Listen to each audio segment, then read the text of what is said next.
Hi guys, it's Cyril. Welcome back to another video. So it has been about 5 to 6 months since we last toured the plant room, and I think now is the right time to talk about the minor changes and the major amount of plants that we have added in the plant room, and that's even before going to this year's second orchid show. So follow along, and I hope you enjoy the rest of the video.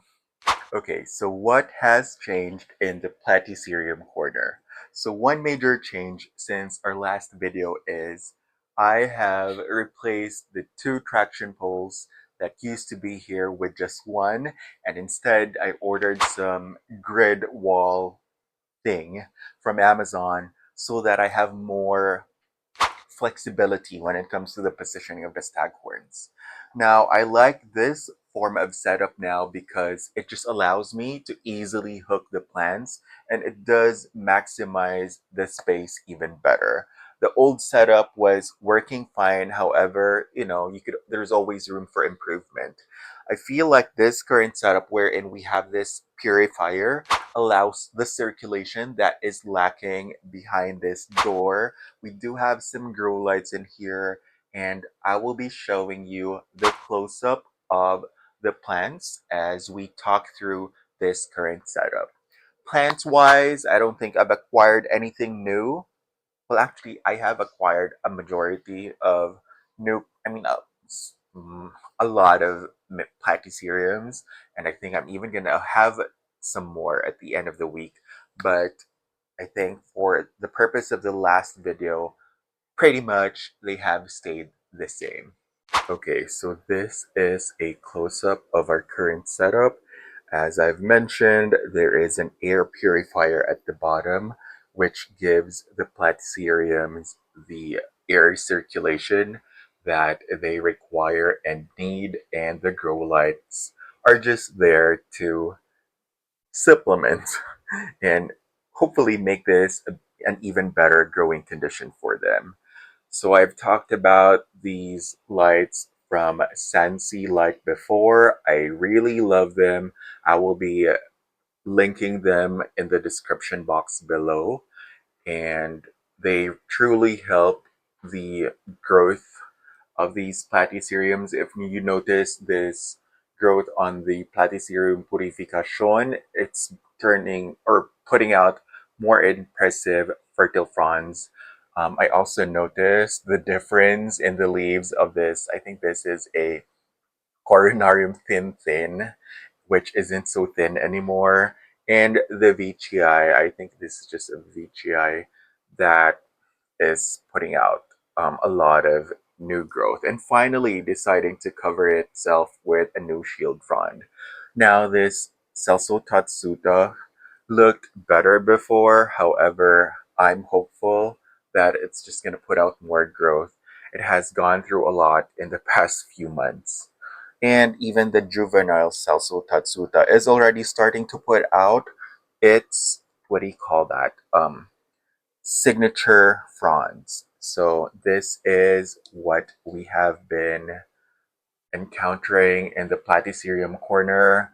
The Platycerium alcicorn, which is my largest in my collection. In my last tour video, it didn't even have a lot of shield fronds. And the thousand hands over there, I mean, everyone just seems to be super delighted with this current setup. What's also new is this Monstera Burl Marks Flame. So the new leaf that was here last week just fell off. I think I'm dealing with pests. I think they're mites or something, So I started doing my preventive spraying. Of course, fortunately, we got a new leaf and we seem to be doing well. This planter is fairly new. It's from Tendril, and I really love that it is self-watering in that size. I also decided to move my Florida Beauty over here. There's about two Florida Beauty plants here. This used to be more variegated, but I think because of some pest issue, the leaves fell off and we're left with this. And there's also some variegated Burl Marks Flame combined. There's also a Monstera Thai constellation that's recovering over here. I am also doing some preventive sprays. Our anthuriums are waking up, so it's actually exploding with new leaves, and the older ones seem to be hanging on. Like this one was a gift from Sigrid, and it's already putting out this. I think this is an anthurium dragonfly or something from Lena. It's really loving that. Um, I recently lost my one of my oldest anthuriums. Later on, you'll probably see what's left. That was my Anthurium pallidiflorum. I don't know. I think it just got some root rot. It used to be here, so I moved it on its side. But unfortunately, prior to this video, it just didn't like it. Here's the rest of my anthuriums. The Vitarifolium is still doing strong over there. And we have just been bitten by the Hoya bug the past few, I want to say weeks, but in reality it's months, because slowly I have picked up on that preference for Hoyas. And I mean, if you have been watching my regular videos, I've been going to a lot of plant shows. I have been ordering a lot as well. And this one's fairly new. It's been here for what, 2 weeks or something. This is the RHM 014-01. I already got it with peduncles, but it's blooming. This one is a Loe province. I will be splitting that with a friend. And there's still a few more, like my outer variegated polynora has been, I don't know, there are some pests, but it's powering through. That's why I have to spray it and prevent that. I mean, this is also new. This was from Unsolicited Plant Talks. This is a Hoya lacunosa gothic mentawai.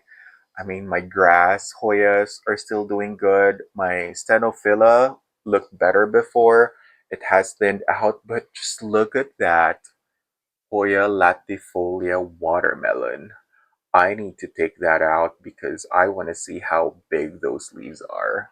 But I think it's really happy in this position, so I'm trying not to mess with it.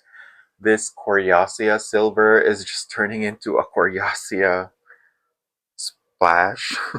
It's not all silver anymore like how it was, but it's just climbing up. Like, I don't know if you guys could see, but it has just climbed up until there. I burned myself with some glue gun because we are making paper flowers for the orchid show later this week, or actually by the time that this video is posted, probably this weekend on the 26th and 27th. So that's what's been keeping me busy. We also have this, of course, this is just a multiflora, but I think this was the variegated one that started reverting. So it's currently putting out some blooms. I mean, put on blooms, yeah. And this is a Hoya lobii. I think this is a Kanya kumariana. And I'm happy to report that my polynora is finally recovering from, I don't know what pest was causing it to drop and yellow its leaves. We have the newer Hoyas that I have acquired. So I do have this weird idea. I am wanting to put all my latifolia Hoyas against this wall, just like this Scindapsus, because I wanted them to grow and climb this wall. I think I'm going to put some fishing hooks and would ask them to climb up, and I'm going to put the rest of these plants somewhere, because this Hoya SVPNG 432 from UPT is also just making its way over here.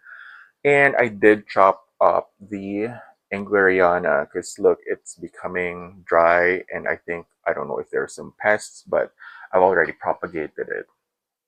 And the anthuriums are just there.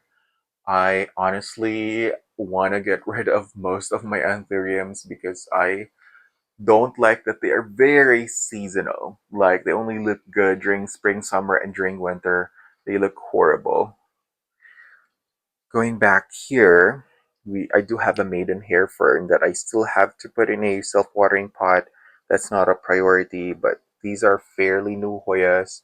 I did get like a Macrophylla, aka Latifolia, outer variegated, and Hoya Philippines crossbred with something else. My Fallopia multiflora is still alive, but it used to be lusher. I think it just got it had some mealybug infestation. That's why. And again, that Latifolia. And oh, my new obsession is making labels for my plants and putting on the dates and maybe the sellers where I've gotten them from. This is Glabra from UPT. And just look at this Hoya cordata that won't stop blooming. There's so many blooms, and it's definitely proving to be one of my more favorite Hoyas. Um, this Hoya elephant is also new. You guys haven't seen this in the last tour, and actually just last night I repotted it in this self-watering planter. We moved the rotundiflora here from the living room, and we have some more Hoyas. They're just all cramped up there. I did move my Callistophila, and we moved the Philodendron UPI here. It used to be in this cabinet. Of course, this throne. Oh, by the way, before I even forget the plants here at the bottom, I decided to put some of my terrarium plants here, and you see the variegated frydek, the variegated spiral ginger, this chicken fern. I installed this grow light from Sansi Light. This is one of their newer lead bar grow lights, and it has been really helpful in keeping the variegation on my Monstera. So this mint is has never looked that minty. So I'm so happy about that. I will be linking this as well if you guys are interested. It'll be in the description. We have our Graphidophora corthalsii hiding in the back. And we're gonna start talking about this window. Okay, so that was majority of the shelf. Now let's look into this corner. So I think this is a west-facing window. So not a lot of changes here. I think I've just decided that this Platycerium just really stays there. It's a Platycerium patent, which I learned was actually just bifurcated. So we have our crystals here, our disco balls. Now this Scindapsus is really impressing me because it has just been growing. I need to chop it and honestly sell it because I don't know. I mean, look at the color of the leaves. Just, it's supposed to be a mint. One of my prized possessions, and I really felt bad that I didn't get to feature it. It had its own video in my Hoya tour, but I think I'll just feature it in my Big Leaf Hoya collection coming soon, sometime. And then our Everfresh tree, actually I damaged it a little bit because I tucked it in a corner and forgot to water it, so it didn't like it, and it's just here by the humidifier because I just want it to forgive me, so I'm giving it the best conditions now. Monstera used to be here, but I moved it, making room for new plants. Um, Again, our variegated fern. That's just our solar fountain outside. I feel like it's such a fresh take. I mean, I love if you have this space, I could put some link on this solar water fountain. I love it. The cats love it. My Ripsalis paradoxa is just putting out more leaves. I just love that look.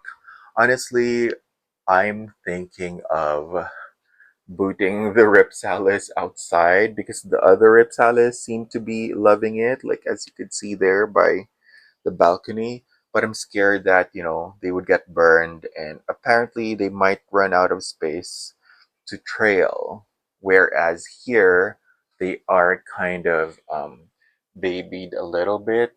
So let's just turn off the grow light because I do want it to be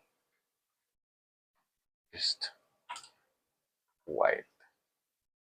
Let's turn off the other lights so that we won't have so much of a glare.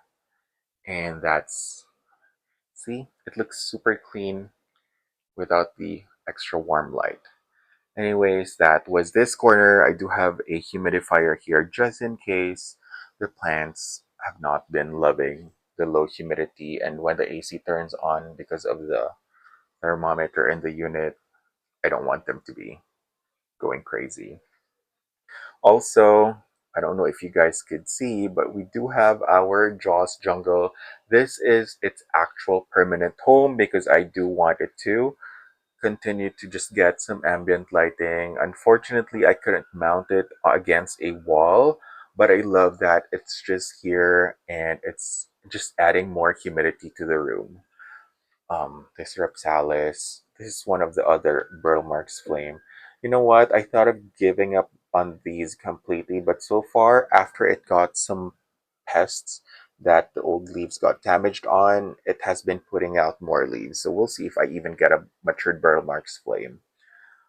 We moved our Philodendron Patriciae here because it was really running out of space from the top of the cabinets, and our Epipremnum variegated as well. And this is where we're at when it comes to our Millsbow cabinet. Oh my gosh. To tell you that I've had a lot more plants in this cabinet is just an understatement. Like on this alone is almost 30 different varieties of these smaller Hoyas. I think there's a Dischidia here somewhere. I mean, this should be a video on its own. Like it's variegated alocasia, the ping, um, it's and then my one of my first few Alocasia cliculata, which is native to the Philippines, of course. That's new. I just noticed it this morning that one of my miniature orchids here just dried up. I probably didn't notice that it was drying up already, so it's dying. I don't know if there's anything left to rescue there. But here's some more varieties of Hoyas, like variegated Mathilde, variegated Chinhangensis, oh my gosh, graffiti eye silver from Pearl. Well, majority of my collection is from Pearl. This cabinet is sponsored by Pearl. This one is from Anne. This is a Hoya. Oh, I was saying that I was obsessed with creating new tags now, and I got a label maker, and it's making me happy. Oh, this is the what's left of my Pallidiflorum. I've had it since 2019, and I think the cabinet's getting extra moist. I must have positioned the little thing on an awkward position. So that's for the cabinet. I mean, I still owe you guys that greenhouse cabinet DIY that I still have to do. We'll find time to do that. And I moved the monsteras in this corner. Okay, unfortunately, Becky is not doing so well. I think I need to give it a good rinse of insecticidal soap.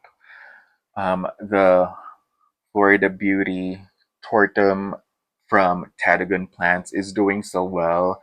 I'm super excited to get um, the variegated Gloriosum from Tada.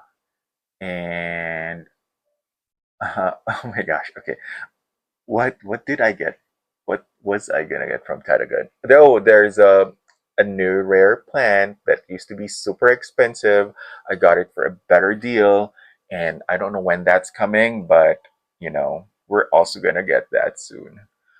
This is my Drinaria from Seed Studio, and the rest of the Monsteras. There's Sierrana and the Oria. Like, see, the Oria is putting out new leaves, but it can do so much better.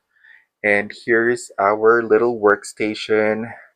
This is a tribute to the reason why I work, my cats. Storm passed in 2021. Tsunami passed in 23. This is Illusion, still alive. And this is Monsoon. These two calicos are still alive. We still have our bio orb. And this is my workstation. I actually forgot my Labubu in the bedroom, but I did get a pond skull panda. Do you guys collect labubus or skull pandas too? I think they're super cute. I don't have to get and collect everything though. Just some wrist straps, which is probably not ergonomic, but it just looks really cute. And you know you're Asian, you're millennial, and you know you're aging if you love the sniffy sniffies. So shout out to Casa Plants for hooking me up with my sniffy sniffies. And this is from Carter and Rose. This year's still Year of the Snake, right? Super cute. And that's our workstation, all minty, green, and fresh. And I do have a lot of stuff going on here, so don't worry about my work bags. Everything here is like mint pots and chargers. We have an extra grid, and there's some more cardboard boxes for some projects that are still pending. And this is like my philodendron corner, with the exception of that fry deck. And this is what's left of my gloriosum. I love the polypoides or polypodoides that Shar gave me. And I think that's it really. Oh my gosh, I forgot to talk about my other IKEA cabinet. This is fairly new, and now this is the house of more Hoyas, more Platyceriums and random ferns, and the rest of my struggling anthuriums. Oh my gosh. That has been, I don't know, I feel like there's just too many cabinets in this plant room. And I hope that this video isn't too crazy moving for you guys. So here's just like a little glimpse of what we're working on. So typically, could you imagine? I don't know how many plants I have in this room anymore. Oh, by the way, I did put some more Sansi light. I really love these three clamp lights. It allows me to control the light that the plants are getting. So I got some more of that. And yeah, I think that's going to be our plant room update. And feel free to comment down below if you have any questions. And I hope you enjoy the rest of this video. And that is it. Thank you guys for joining us in the plant room update. Monsoon and Illusion just woke up from their nap, so they're able to join us now. So, like usual, you know what to do and you know the drill. Like, follow, and subscribe. And for those of you that are talking about or asking about how I'm able to keep all these hundreds of plants with these two cats, well, in general, they don't meddle with the plants because they're quite busy with their own lives. And I mean, where else could they jump and access the plants when there's no space at all for them in these shelves? So basically, that's it, really. Again, thank you for watching, and we guys hope you guys have a great day. Bye.